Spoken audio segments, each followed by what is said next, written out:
Hello YouTube, this is Carter Machiavelli here. Today I wanted to make a quick video about talking about how I got rid of my fear of roller coasters and fear of heights basically. And so I want to make this quick and easy to understand as best as possible. So I'm going to keep the background explanation as short as possible. And so basically in my younger years, in my early 20s, I'm in my late 20s now, I used to do a lot of crane climbing and climbing on different scaffolding on different construction sites around cities in my area. And I still like to do it, however, my lawyer doesn't like me to do it because I already got caught 3 times, and here in Germany they aren't always as lenient with that as one can imagine. For example, in Russia it is legal to do this kind of stuff, but in Germany it is not. It is counted as trespassing, and it's quite annoying getting caught. It's quite a pricey consequence, so therefore I have mostly stopped doing that.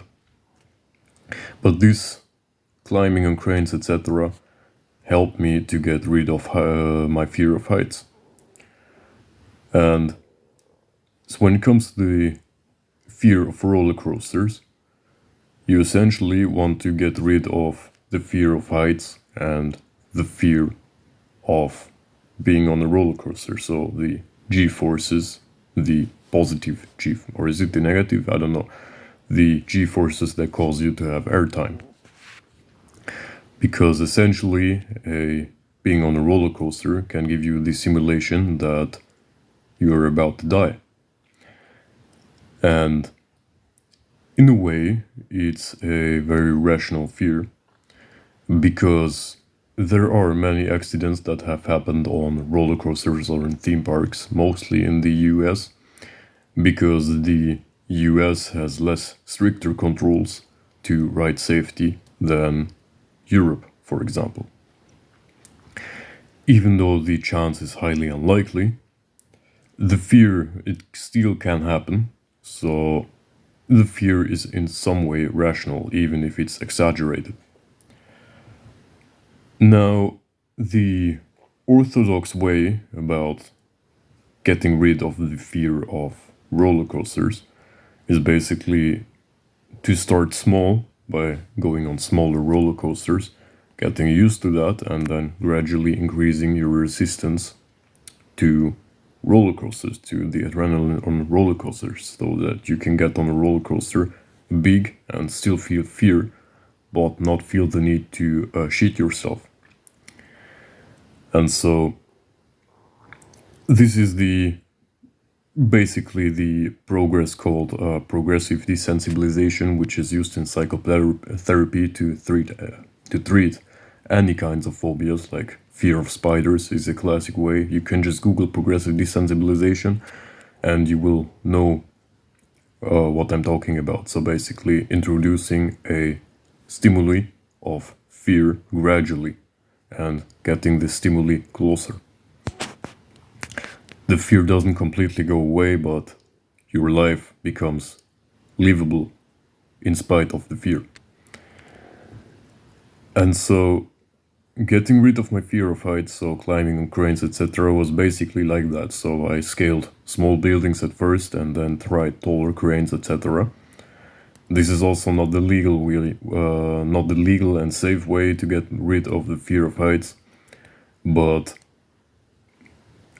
I liked it, so I enjoyed it. I still enjoy it. I do not enjoy the legal repercussions that come from it, but if I have the chance to do it, because the police are distracted or because there is some legal loophole I can use, I still enjoy it.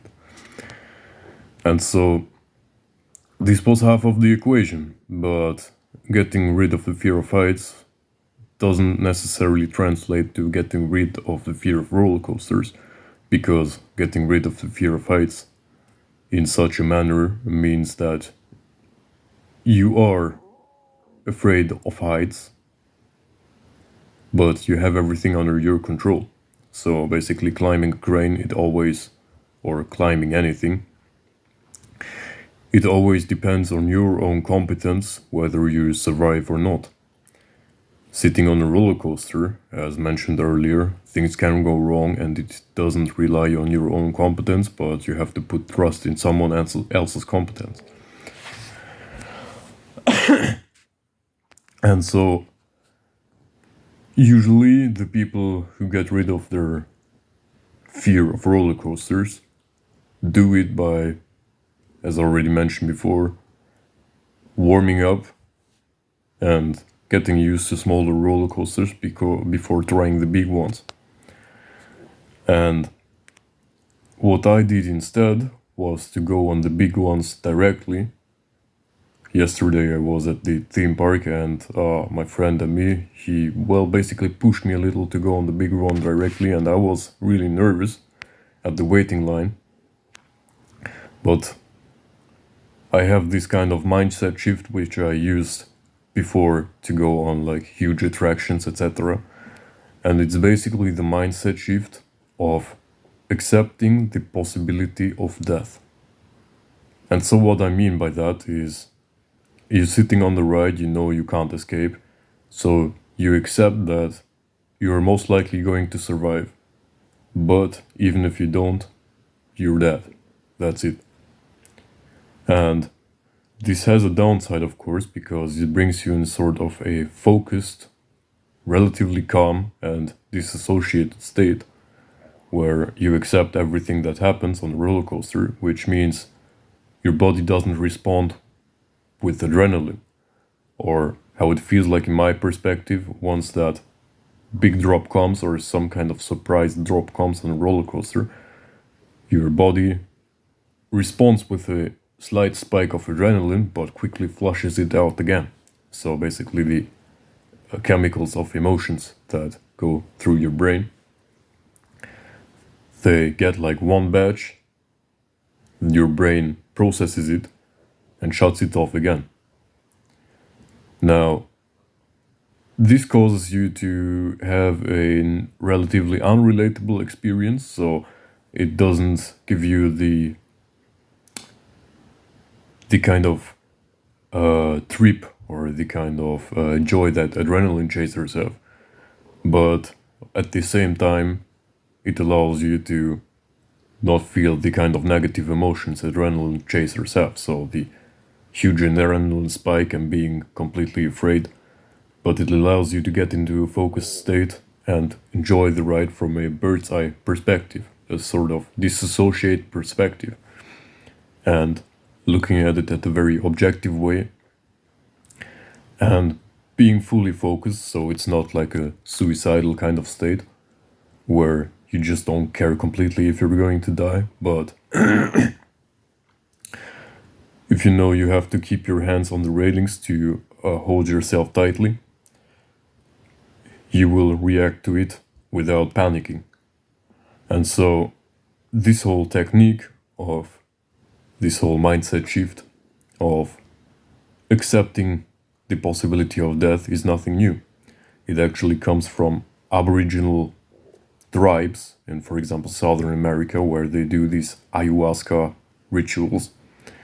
And the whole point is that in our natural state as human beings, we should not be afraid of death, because death can always happen and we should accept it, and accepting death shouldn't be the stage of our elderly lives, as described by some developmental psychologists like Erickson, for example, but instead it should be the part of our lives where we get adults.